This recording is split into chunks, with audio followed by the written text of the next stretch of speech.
Hi there. So this is my new Instant Pot pressure cooker. I've had it for about a week now, so I want to share with you some thoughts, and maybe if you were on the fence, this might help you make a decision. So for the last couple of months, I've been talking to some friends who are interested in buying pressure cookers. I was a little hesitant because I always heard stories about how dangerous they could be and that they could explode. I also didn't want another appliance that was just going to sit on my kitchen counter. I don't cook a lot, so I wanted to get something that was convenient, but that's something I was able to use. So when I was doing research, I actually realized that the pressure cooker was a very convenient appliance to have. It cooked the food really fast and it actually kept all of the nutrients in it. It's also an easy cleanup because everything is inside of the pot and it's a stainless steel pot, so it actually can be put into the dishwasher. So on Amazon Prime Day, when the Instant Pot came on sale, I couldn't resist and I had to buy it to try. Let me show you what came inside of the Instant Pot box. There's a trivet that comes that you can use to steam vegetables. You can either put the food directly on the trivet or put a plate or a bowl on top of the trivet and then put the whole thing inside of the pot. There are these handles that you kind of lean on the side of the Instant Pot, so when you're done with cooking you can actually lift out the whole thing using these handles. And conveniently they fold, so when you want to store it, it stores flat like that. There's also a rice paddle that you can either use to scoop rice or actually use to stir food from inside the pot. And it actually stands up on the counter like that, so it's actually very cool. Then there's a ladle that you can use when you have anything that's liquid. So something like soup or stew you would want to scoop with this ladle. Very useful. A measuring cup also comes inside of the box, and it is a 1 cup capacity. Now from what I've seen so far in the recipes, it seems like most of them require at least 1 cup of liquid to cook. So this could actually be used to measure rice or beans or anything that's a liquid. The other thing that comes with the box is this little reservoir. It actually attaches itself to the back of the Instant Pot, and what it does is it catches anything that vaporizes from the pot, so it doesn't drip onto your counter. So that's very nice. And then there are also 2 booklets that come inside of the box. One is a user manual, and it comes with multiple languages, so you can choose the language that you can read. And you really want to read through it before you actually do anything, because the way that the pressure cooker works is a little bit different than a conventional stovetop cooking method, so you want to make sure that you understand how the pressure cooker works before you get started. Then there's also a small recipe book that comes inside of the box, and there are recipes that are in English on the front, and then there are recipes that are in Chinese on the back. Now if you don't read Chinese, that's going to be very difficult, but if you follow my channel, I might be able to translate some of these for you when I try them myself. There are also some charts inside of the book, and these charts will tell you approximately how long it takes to cook certain foods inside of the Instant Pot. But what I learned is before you try that, you might want to try some of the recipes that they give you just so that you get used to how to use the pressure cooker. And there are already pre-programmed items on the Instant Pot that can help you. So before you understand it fully, you might want to just use the predefined programs. Now let me show you the Instant Pot itself. So on the front, you'll see a panel. Once you plug the machine into the wall, you're going to see it say off because it's waiting for you to tell it what to do. So some of the pre-programmed functions are things like making soup and meat and beans and chili and poultry and then rice and multigrain rice and porridge and steaming, or something like yogurt or slow cooking or sauteing. There's also a feature called keep warm. So what that does is once your food is done cooking, it'll stay in that keep warm mode and also start naturally releasing the pressure from inside of the pot. When you want to start your cooking, you want to press one of these buttons, and what's going to happen is the display will say on. The display is going to stay on the on position until the inside of the pot has come to pressure.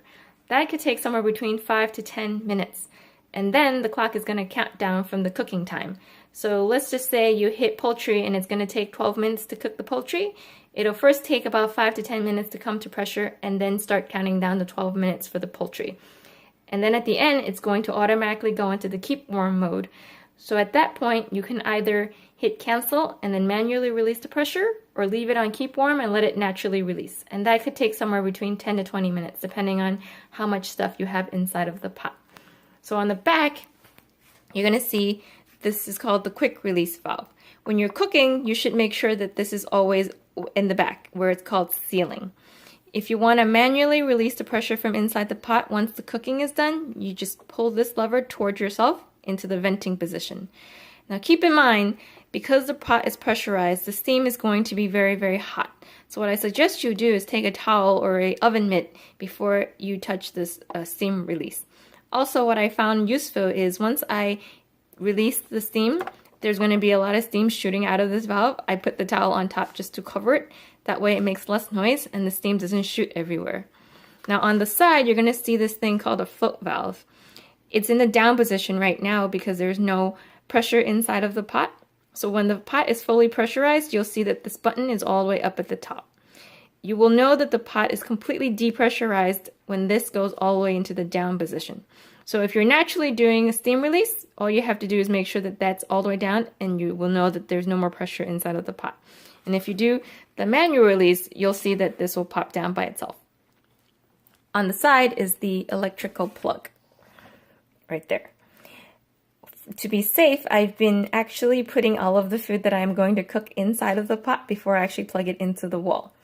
I've also been doing the opposite. So when everything is done cooking and I'm ready to open the lid, I actually also pull the plug out of the wall just to be safe. Just because I'm new to this whole process and I want to make sure that I am being completely safe.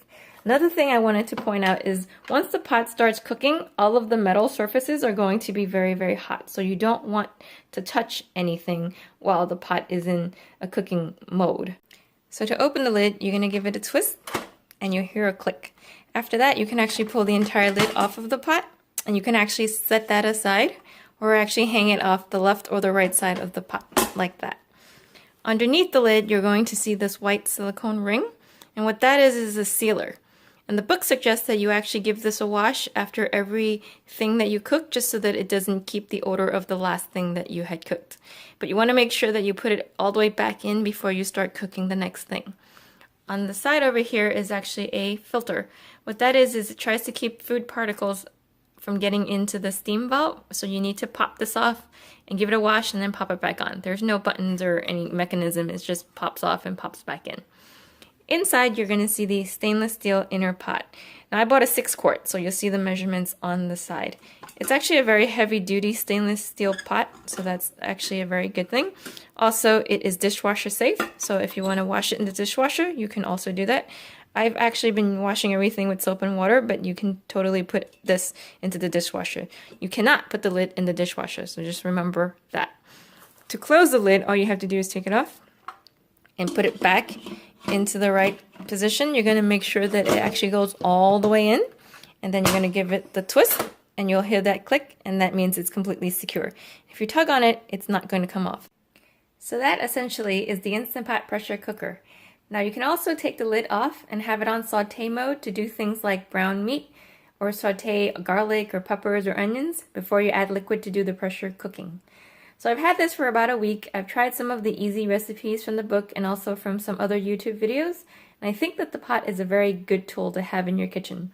It cooks the food very quickly and it actually cooks very quietly, and the best part is you don't smell the food that's coming out of the pot. So the whole house wouldn't smell like chili or curry when you're cooking that in the pot. Also, on a hot day when you don't want to turn the stove on, having everything in one pot and ready in 20 minutes is actually a great thing. And to top that off, it's very easy to clean. Also, I'm not a very seasoned chef, so I don't know how to cook a lot of things, but I do know how to put everything in a pot, press a button, and wait. So I hope you enjoyed this video, and if you decide to buy an Instant Pot or any other pressure cooker, check out some of my other videos to see what I try to make. Thank you for watching, and I hope to see you again soon. Bye!